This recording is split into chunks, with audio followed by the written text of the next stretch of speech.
I can't see any people though. Yeah, I know.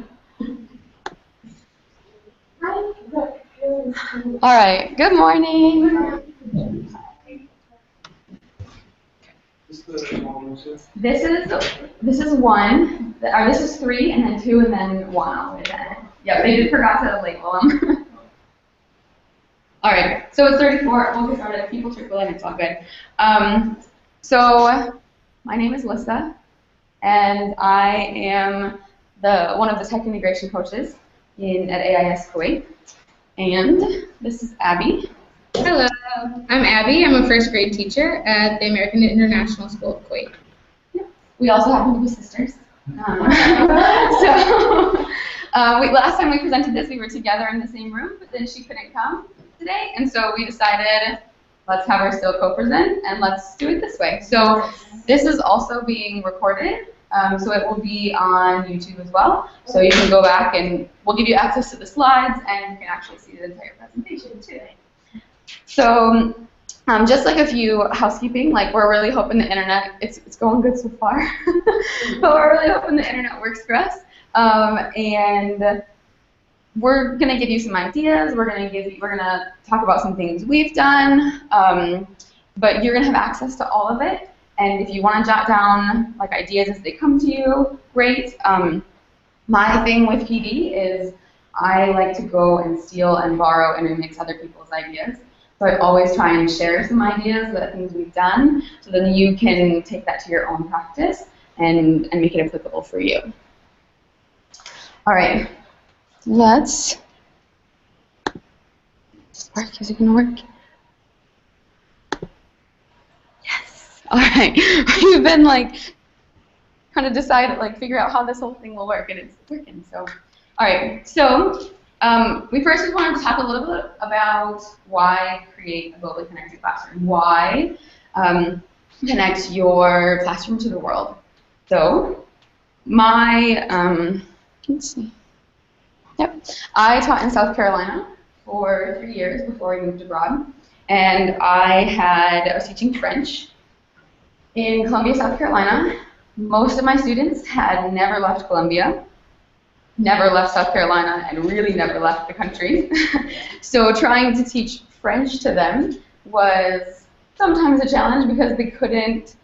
Why learn French? So one thing that we did while I was there is we created a class Twitter account, and we found a class in France who was learning English. And so we tweeted to them in French, and they responded back to us in English. And for the students to be able to communicate with other students in another part of the world and use their French, and then when the kids responded back and they would use their names and say, oh my gosh, they responded to me, it really resonated for those kids and got them to see outside their small town, small state idea and see that French, I can really maybe use it one day. So just being able to connect them to find purpose in why they're learning something. Which grade was that? I taught high school. Yeah. And okay. Yeah, absolutely. Yeah. okay, and while my students in Kuwait maybe are able to travel a little bit more than the students in South Carolina, when they travel, they're not really making any connections wherever they're going.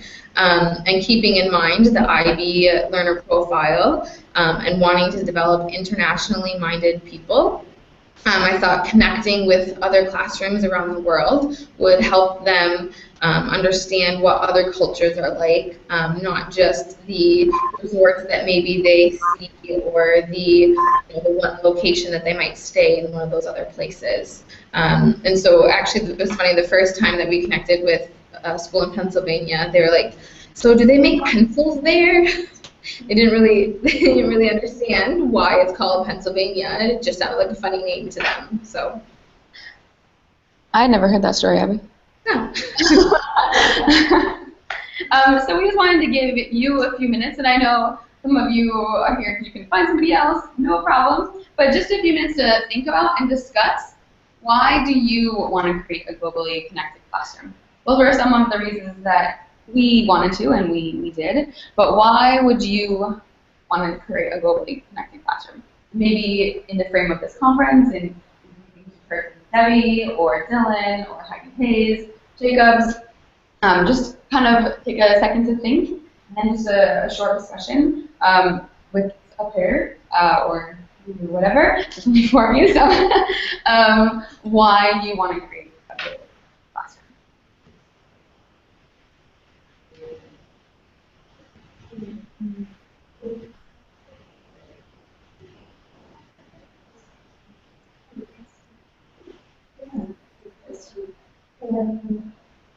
Sorry, Yeah, sure.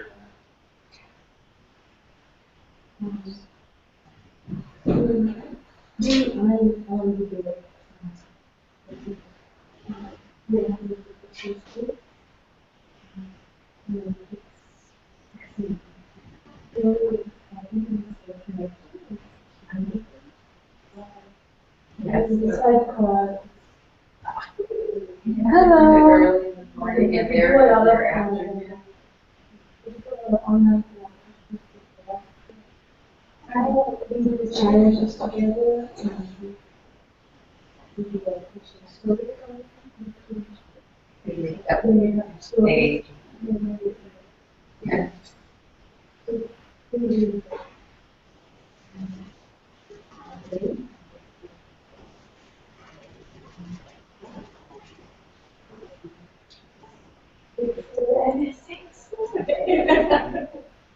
Lissa, Yeah.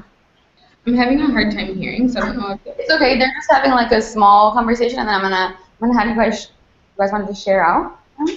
Okay. Yeah. Good. Yeah. There's only a few of us. Just share out so that we can all. So yeah. Why do you or why do you want to create a globally connected classroom?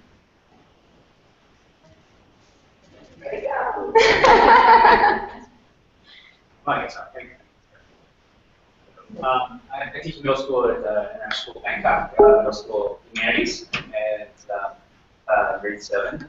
And I guess probably the thing I'd like to use this for the most would be we do a model learning.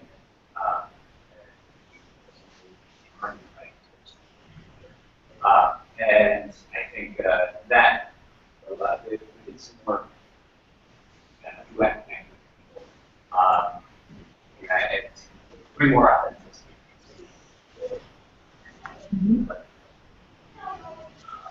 So I haven't quite figured out the details on that. That's the idea. Yeah. Awesome. That's why you're here, right? Right. Anybody else? I'm Prashani, and I teach at the OC School of Colombo in Sri Lanka. You want to go? Cool. Simon? Of course. Okay, so she's going to move into our school. Right. Right.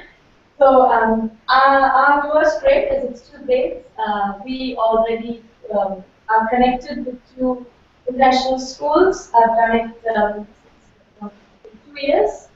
We are connected with Bandung International School in Indonesia and Nanjing International School in China. So we connect through Twitter. We use a blog on WordPress. We connect, we do challenges together, Skype, and we also do Storybird. It's an online story writing, so we share pages. So we just did a story together. We collaborated on a story. So, but yeah. Yeah. So what's the what the made you like why? Why did you start? Because it was I went to an ICT in the P5P classroom 2-3 years back. Okay. So this guy, Jason Graham, who's a presenter, was a first grade teacher. Yeah. And he just told me to open an account on Twitter and said, let's get our classes together. And he was the ICT guy, P5P coordinator, and first grade teacher. So it was nice to that set off a beautiful friendship and relationship between the schools. So, Awesome. yeah. And the school in China was the Teacher who I place. She's also teaching first grade. So they see another grade 1 classroom just like them, like 6-year-olds. That's funny. And we did challenges like the egg drop. So they drop eggs together. Wrap them up and they get the same parcel and they just drop it together. Only problem is like internet connection sometimes. Oh my god. Yep, and that's we'll talk about the problems for sure. Oh, yeah. Anybody else want to share why? Why do you? Why did you?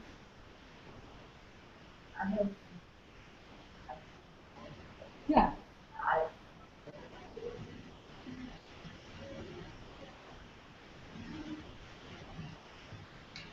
Always, my students always discussing improvement in so I just trying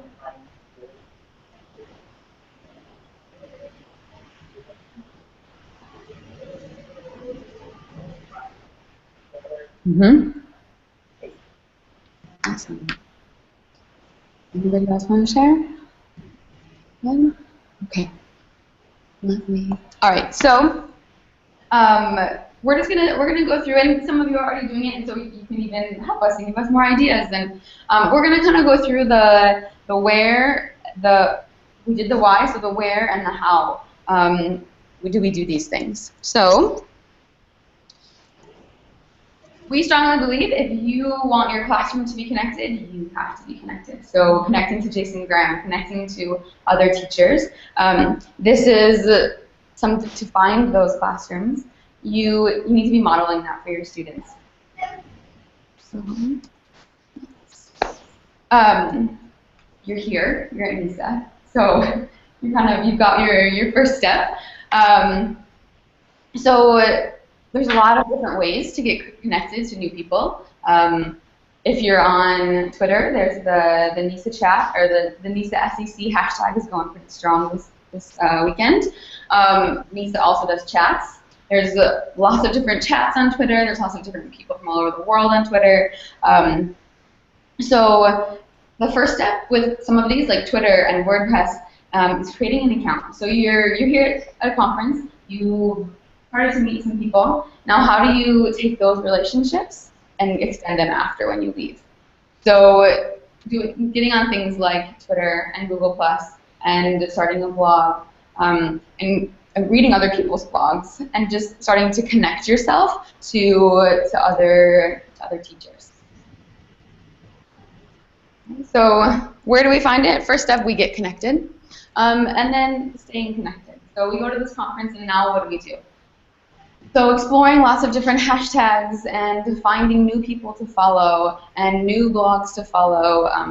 Google Plus communities on Google Plus. You can join different types of communities and just stay connected with people in different areas. So a lot of these, I'll give you guys the link to this presentation, and there's lots of links out in here. So all of these pictures have links to them, and they'll take you to different places. Like Twitter chats and hashtags for schools.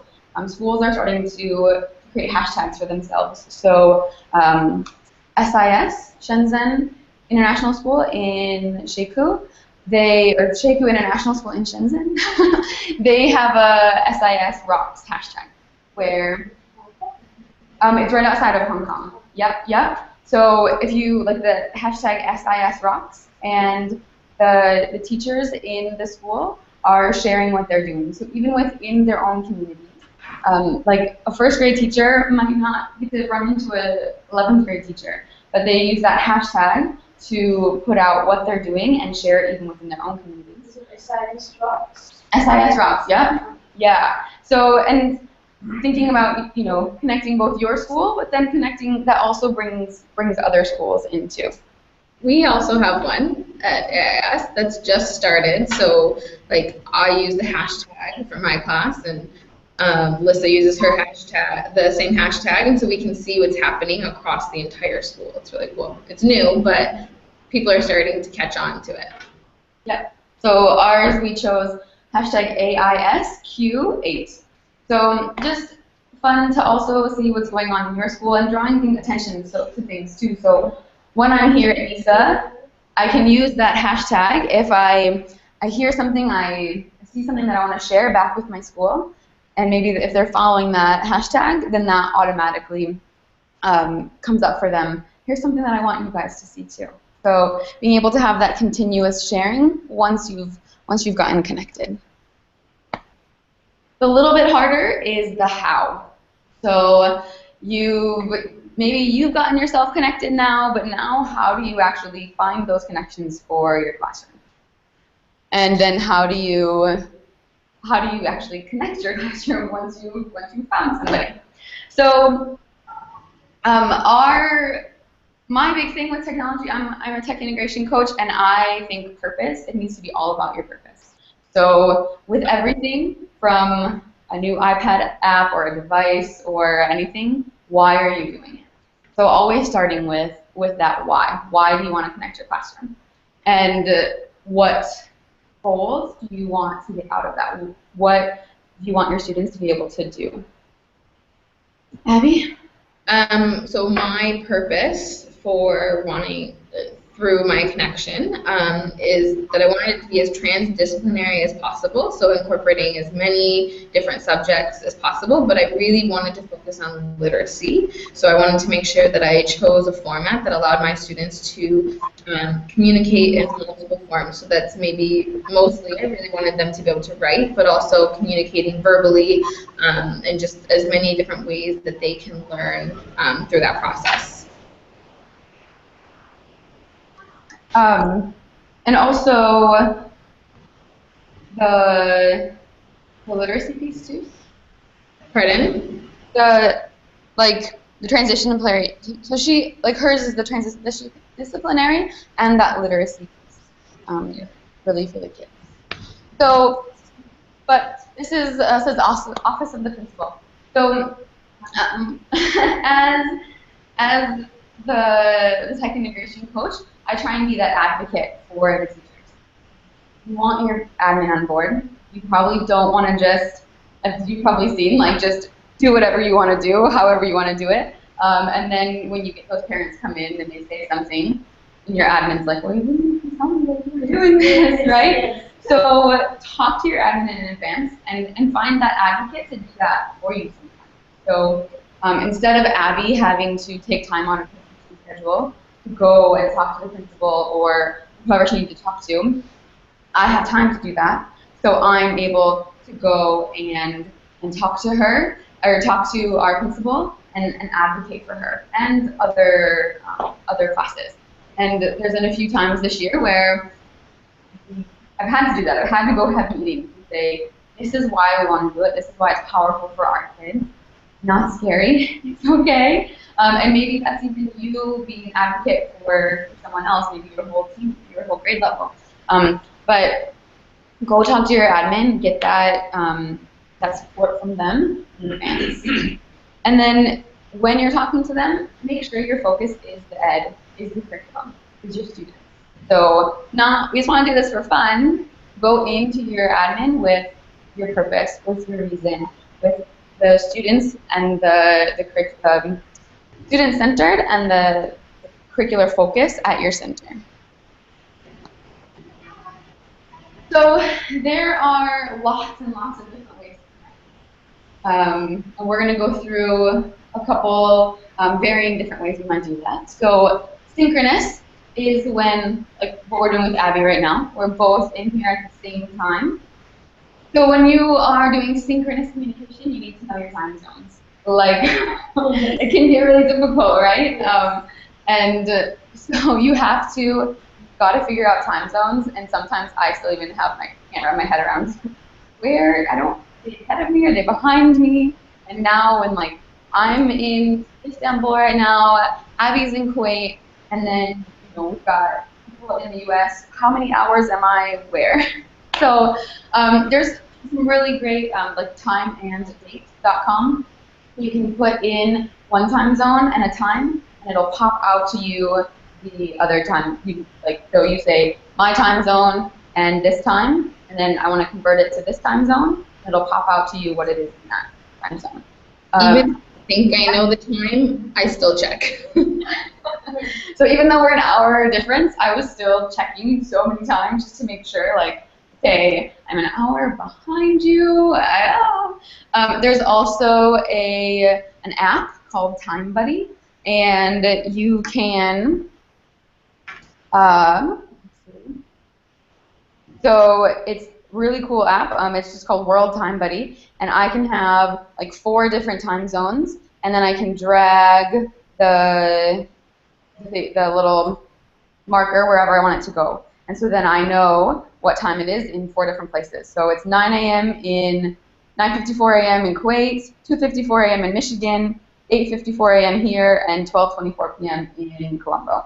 So really simple, really easy to just see that and know that. Also, a reliable internet connection, which again, that's one of those things that if you're doing synchronous, you have to have it. And I've been kind of freaking out all weekend when the internet's been going in and out. Like, are we going to be able to do a live hangout with Abby when the internet's out? So I got my SIM card with 2 gigs of data just in case the internet wasn't working and I could use my personal hotspot. So, and I've done that a few times this weekend for other things when the internet's been down. So you do need that reliable internet connection to have the synchronous talking. And then like this simple setup that we have here, we've got a device, we've got a microphone, we've got a speaker, and the camera. So it doesn't have to be complicated. Even if you want to do synchronous, you don't need this crazy expensive setup. You just need the things that you probably already have. And my husband and I have this because we like to play music in our house. And I almost didn't bring it because I probably could use the computer. And I was like, I'll just bring it. It's easy to it's portable. So in the classroom, usually we can just hook it up to the speakers that are already in there. Asynchronous is then when you don't have to be on the same place at the same time. So when I did Twitter with my classes, France and US are 6 hours, 5 or 6 hours apart. So we were never really online at the same time. With Abby and blogging, with the class in the US, it's pretty impossible to be in school at the same time. So a lot of times, asynchronous is what works. And in this case, you don't really need a reliable internet connection, like for video. You just need internet.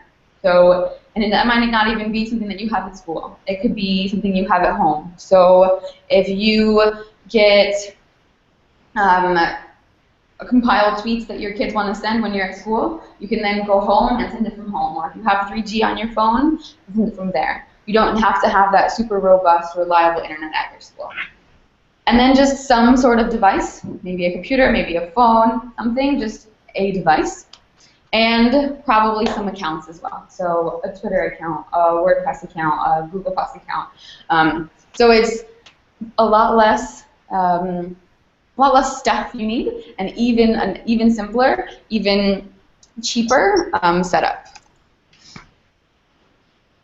So then there's also the one-time and the ongoing. And these take different planning, different back end and front end. So this is what you want to be talking with the teacher that you're pairing with. Are we going to be synchronous? Are we going to be asynchronous? Are we doing one time? Are we doing ongoing?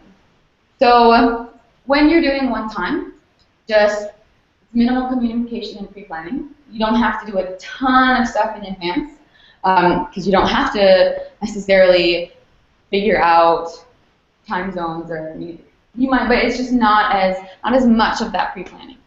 So determine your setup and your time difference, of course. So decide, are you going to do synchronous, asynchronous? How do you want to do it? And then get the parents excited. Talk to your admin, get them on board, and then get your parents excited. I know with Abby, if you want to speak to this a little bit about what we've done in Kuwait. So I know that some of my parents weren't super excited at the beginning, but one way that I kind of got my parents more on board is by talking to the kids about it first, and saying, like, this is something that our class wants to do, this is the permission slip that you have to take home to your parents. If they don't sign it, then you can't participate. So kind of that, like, hopefully guilt tripping the parents into it a little bit if they're nervous at first. But I know that like one parent, she was a little bit nervous at first, but then after talking to her about the fact that we wanted to do a video and that her son was a little bit nervous about it, she really wants her son to build his confidence. So then she decided, no, actually this might be a really good thing for my son to do because it might help with that confidence piece. Yeah. And so then prepare your students too. Get your parents excited, get your students excited, but then prepare your students. When we do mystery Skypes, the teachers work with the students in advance on their questioning skills. So preparing those questions in advance before we just throw them into this brand new environment. So work with them on those skills, and tell them what's going to happen. And then the day of, invite your admin. So you told your admin, you've gotten them excited, you told your other teachers, and then invite them in. Just let them come and see what's happening. Let them see that excitement. And that's something if you need buy-in from your admin and they say, okay, try this, but I want to see how, let's see how it goes. Invite them in, let them see that the kids are excited and that they're learning things and doing things they might not have done otherwise. And then there's the ongoing. So this is going to be a little bit more communication and pre-planning with the other teacher. You need to have that long-term focus, that communication over a long period of time, and even more of the curricular connections. Why are we doing this? How is it going to work for both of our classrooms? So that it's not one classroom who's really gaining everything, and the other classroom is just trying to, they're just going along. They're not really getting something out of it. So you've got to be communicating, and you have to have that continuous planning and that open communication with the other teacher. And then choose your setup and your medium based on your purpose. So why are we doing this? What do we want to do? Now what are we going to achieve from that? So Abby, you want to talk about your blog a little bit? Yep. So again, going back to my purpose, I wanted it to be transdisciplinary, but still with the main focus being on literacy. So this year with my class, we've decided to do a blog with the class that we're connecting with in Pennsylvania. And so we have already done video, was our first introduction, but along with that video, we did little statements of why they loved school. So they had to write it out, and then I typed it into the computer, but they still had to do that writing piece of it and making sure that they're writing a full sentence, punctuation, all of that kind of stuff. And then our most recent communication with the class in Pennsylvania, my students wrote acrostic poems about themselves. Our blog is private, so only Lissa has access to it, and then the class in Pennsylvania has access to it, and those are the only people that do. So we don't really have to use code names, but the Pennsylvania's class is open to everybody, so they use code names. So my kids really got on board with that. So their acrostic poems are their code names and then things about themselves. And then they were responsible for taking pictures of the poem and then taking pictures of themselves. And then we put it on the blog for the other class to see. And there's been questions back and forth for each other. Some of them were questions about what is your favorite thing to do on the playground? So then we introduced graphs at that time, and we were able to connect it to math, and there's that transdisciplinary part of it. So also with this, you've gotten your parents excited. You also want to get permission from them for this part of it. When you're doing a one-time thing and it's going to be one-off, and you're not recording it, and the students aren't sharing any personal information, it's okay, but with this increase of sharing, getting that parent permission and making sure they know what is going to be shared and what's not going to be shared, so that their students aren't then going home at night and telling the parents something, and the parents freaking out and coming into you and saying, yeah, what are you doing? Yeah, they tell me that you're doing this and you're sharing it, blah, blah, blah, right? And especially for us in Kuwait, where we still are in a relatively conservative society, and even when we're not, still are making sure the parents know that the goal is the protection of our students and their learning, but also their protection. So Abby made it very clear in her permission slip that her blog is private. So yes, their pictures might be going up there, but no one can see that blog except for Abby and the other class. So just being really transparent with them and making sure that they know what's going on. And then you'll have this presentation, and that link actually leads to an example permission form, which you're free to make a copy of, use, adapt however it might best fit your situation. So then with all of this, just get creative and have fun. Yes, we focused on our purpose the whole time, so now that that's been your focus, have fun with it. Just enjoy it. And let your kids be creative and go with it. So we've talked about like why we might do this, where we might do this, how we might do this. What might we actually do? So I've mentioned that we mystery Skyped. We've had a few different classes. In elementary, do mystery Skype. So I just put out on Twitter, like, we have a class who wants to do a mystery Skype. There's also the education.skype.com, and they have their mystery Skype. Yeah, so mystery Skype is when you, yeah? Before I flew in, I did with a tech integrator. Okay. She's the one who was saying that there's email around the book. Yeah. So it's when neither class knows where the other class is. So I know where they are. The teacher probably knows where the other class is. The students don't know where they are. So I go out and find someone on Twitter or on the Mystery Skype website, and then we do a Skype during class. And the students have to ask each other questions to try and figure out where the other class is. So in preparation for the mystery Skype, we had the teachers prepared them and said, we're going to Skype with the class. We don't know where they are. What kind of questions are we going to ask them? We did it, so it was only yes or no questions. You can adapt it for however it is best for your class. So if you are studying something different, you can really adapt that. You can help them ask their questions in a way that goes with your unit at that time. And so we did the yes or no, and we had the teachers help the kids do that kind of funnel in the and walk them through that, so they knew what. Let's start really big. Let's find out what continent they're on. What questions can you ask to find out what continent they're on? And only yes or no. Right? We can't say what continent are you on. We have to say, are you here? Are you here? And kind of getting creative with how they ask their questions, and then helping them funnel that and figure out how to funnel so that they can then go continent, country, city, and sometimes we even try and get to that city piece. Yeah.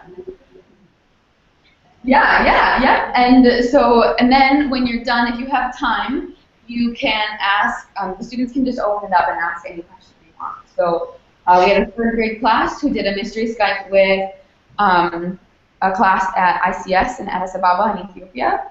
And so then they were able to ask them questions. And Ethiopia is way different than Kuwait. They actually have nature. So when the kids are asking about what kinds of animals do you have, the students in Ethiopia are really actually saying, like, they actually, when I was in Ethiopia in September, they had gorilla scares, and having gorillas on campus and monkeys, and they were serious. So for these kids to be able to say, yeah, we had a tortoise on campus the other day, or we go out into Ethiopia and we can see all these different kinds of animals that our students in Kuwait never even think of.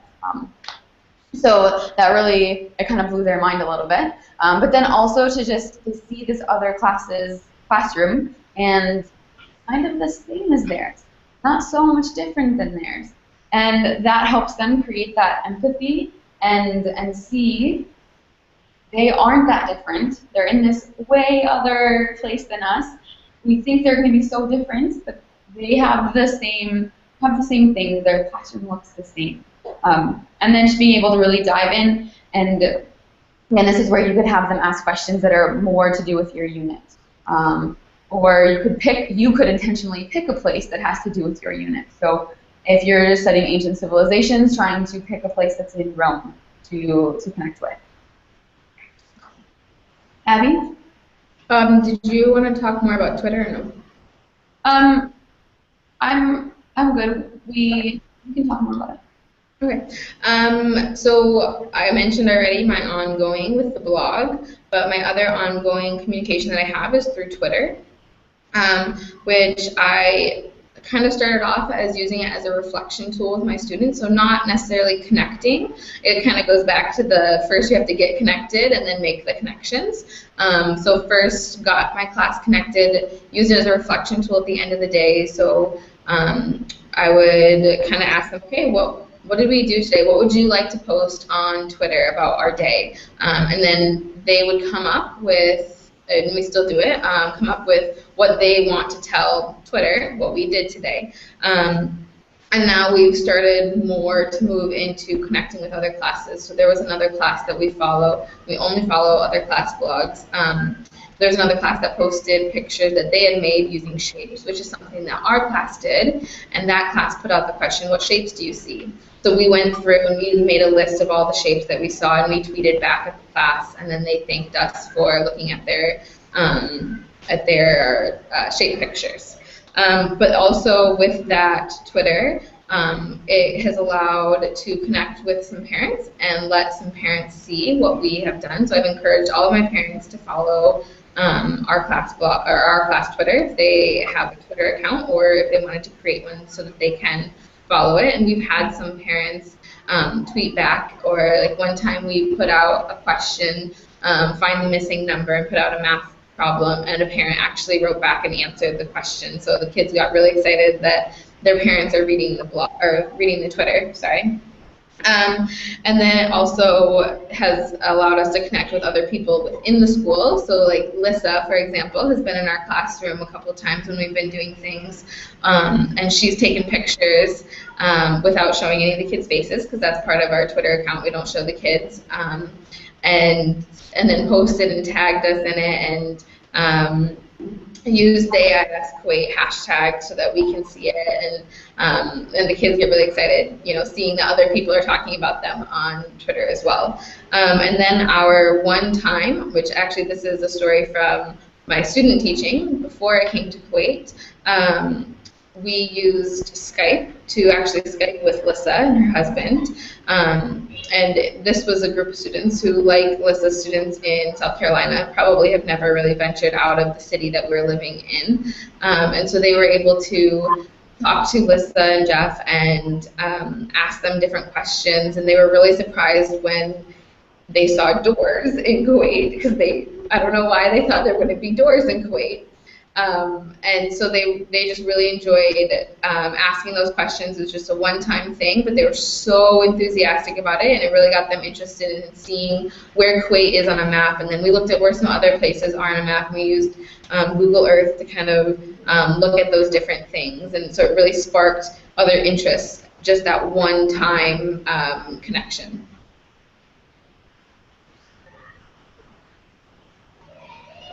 So we want to give you some time. I know a lot of times for teachers, it's a time issue. Okay, so here's all these ideas. Okay, when am I going to actually do this and have time to figure this out? So we wanted to give you a little bit of time to start exploring. We've got some links to some ideas for one time. We've got some links to some ongoing.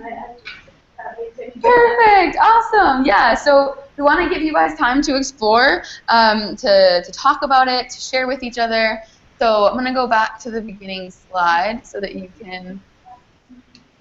Yep. So I have it all linked on there. So if you go to bit.ly/nesasec2,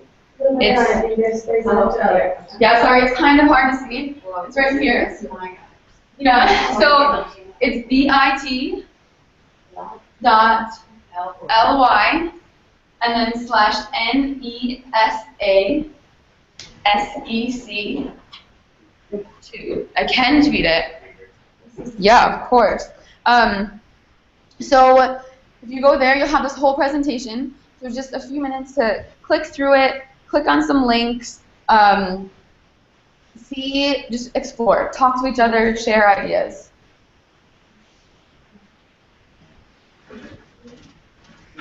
The short link? Yeah. Yeah, short link.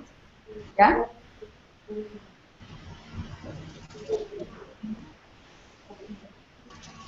Oh, QR code. QR code, yeah. The QR code is that link? Yeah, the QR code is the little code underneath it, and you could scan that with your phone. Yep, I can. Let me tweak this really quick. She's a first grade teacher, yeah.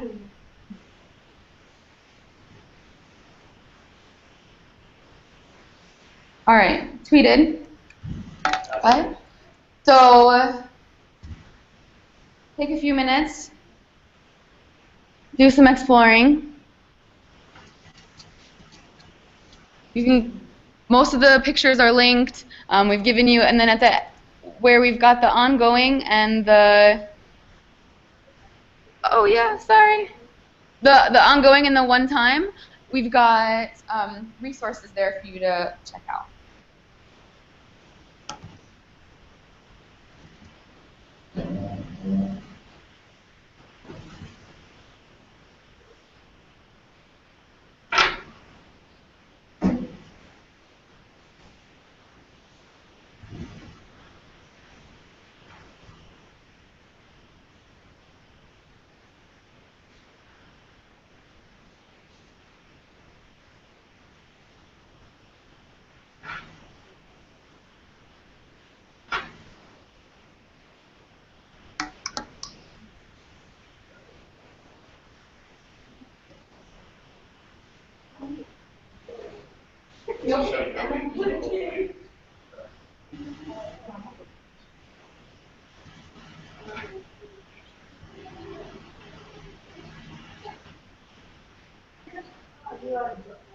Oh, Yeah, I've been tweeting a lot this weekend. Trying to share it with people that can come and have it there so I can remember it for later too.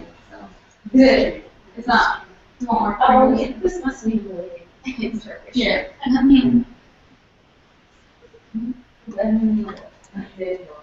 Instead of waiting for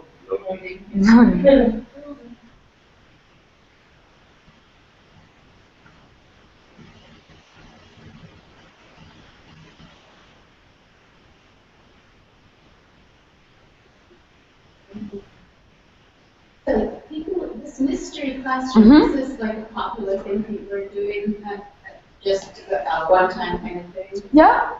Yep, and it's pretty popular in the States as well, and they do it just between classrooms in the States. Yeah. Um, yeah, and the kids really, they get a lot out of it. Oh, it loaded. Here you go.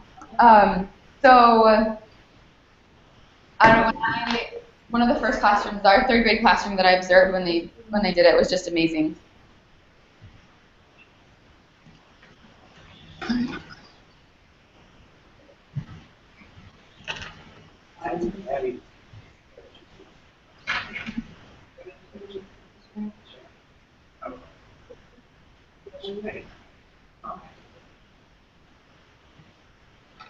And this will stay up, and also in a few minutes.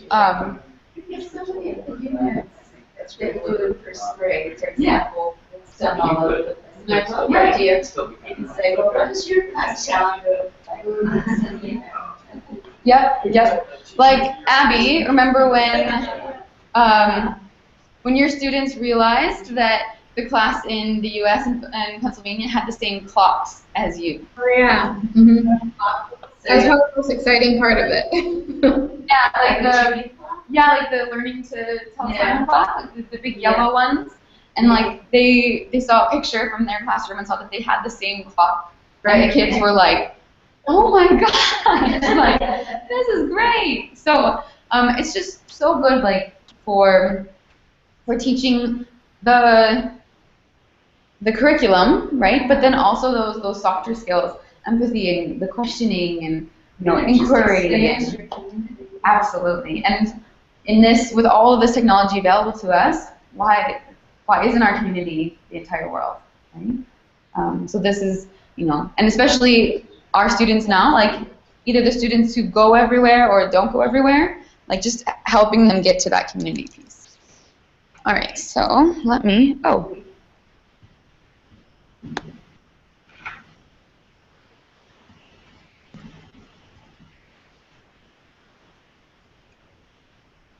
where's Abby's class now?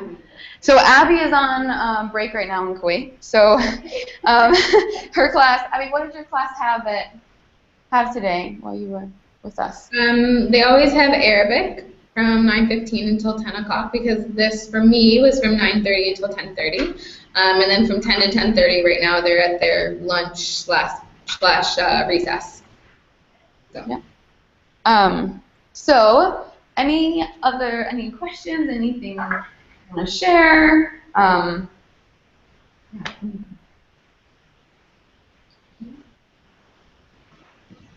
We're going to give you our contact information, so stay in touch. Connect with our classes at our school. But if you have any questions later, feel free to contact us whenever too. Yeah. See, you're very enthusiastic people, but how do you get other people to be so enthusiastic? This is my problem because I think I'm the only one who's doing it. I plus one other teacher, and it's hard to get them to buy into it. Right, absolutely. We've really seen the most growth with that in just telling people about what you're doing, inviting other people into your classroom. With the mystery spikes that I've done with teachers, other teachers come and observe it, and they see the students' reaction and the learning and the excitement, and then they want to do it. So you're the one doing this and you're excited, let people just have an open door policy. Let people come into your classroom and reach out to your admin and say, hey, we're going to be doing this. Come see what we're doing. Just let them observe. Then you don't have to be the one saying, it's so cool, it's awesome, I love it. But when educators can see the tangible effect it has on the students, that's so powerful. We're also doing a Google Apps for Education pilot, and it's been completely grassroots. So a few teachers who were eager and wanted to, said, I want to do this. And so I went to admin, I said, I want to support them. Let's do this formally instead of just letting them do it anyways. Yeah, and so then they started sharing what they're doing. So they go to their department meetings and they share. So we started with maybe 7 or 8 teachers, and now we've got 15 because they go to their department meetings, they share what they're doing, and the other teachers are like, I want to do that too. Or we've got staff kids who are in these classrooms doing cool stuff. The staff member sees what their children are doing and is like, I want to do that too. So even some of the teachers that I would maybe not have thought would be on board for something, they see what their students are doing and then they want to do it too. So that's been really powerful for us. Our admin giving us a little bit of flexibility, and then our teachers observing each other and seeing what the kids, what they're doing, how they're excited they're doing, and the work they're producing too. If you go to traveling area and you will see grade 1, you've got Jessie there. And Jessie was in our school for a week. So all the stuff, I quickly posted everything that Jessie gave on the class. So if you click on the links, it's there. So click on Jessie the Bear, so you'll see all the things that Jessie is doing in class. So Jessie went to China. Yeah. We got her from Switzerland. Awesome. With Pana, I think Pana, she's organizing traveling. Yep. I follow her on Twitter. Yep. Yeah, and to be honest, a lot of these things, we haven't done a lot of them, but we want to share them too. The blogs and the Twitter link, those both have, we just created documents and then shared them out and said, if you have a class blog or a class Twitter, put them on here. So these are constantly changing documents, and we're just trying to get as many classes as we can find on those blogs and on that Twitter too. And then, the survey, the feedback, there's that link too. Yep. And so then this stay in touch and share out. If you take that, it's just a quick little survey, and you can provide each other here with your name, your email. So you're here wanting to connect your classroom. Who better to do that with than people that are sitting right here at your table? So we put that there. So the first one, stay in touch and share out, is where you can the form where you can put your information in, and the responses are actually, you can see each other's responses. So that way you can share with each other. Yeah? Once they have the slideshow in front of them. Yeah. Yep, so when you have this slideshow, you can just click on these links. Her name's Abby. Yeah, that's her. And so then we've also, we've been recording this. So this will be, as soon as I stop the broadcast, it'll put it on YouTube. So you can watch this again later, and that's the link to watch it again later. This one, we would love for some feedback. So if you want to do this now or later, we always try and get better every time we do this. And this is only the second time we've done it, and the first time we've done it like this. So we're always trying to get better with, that growth mindset, that continuous feedback. So this is just a short little 3 questions to help us become better presenters. And then this one, it's a little hard to see. It's still the bit.ly/NISA-SEC, or this time it's a 3. And this is or you can click on resources if you're on the link on the presentation. If you fill out this form with your name and email, you'll get an automatic email address with the link to this presentation. So that way you can have it in your email always. You can bookmark it. You can do whatever you want with it. And then we'll also, I'll add one more link on here. I have a spreadsheet that I did a very similar presentation to this on Friday night, actually. I was the virtual one at a conference in Michigan in the US. And so we tweeted out a form to anybody who wanted to connect to their classroom.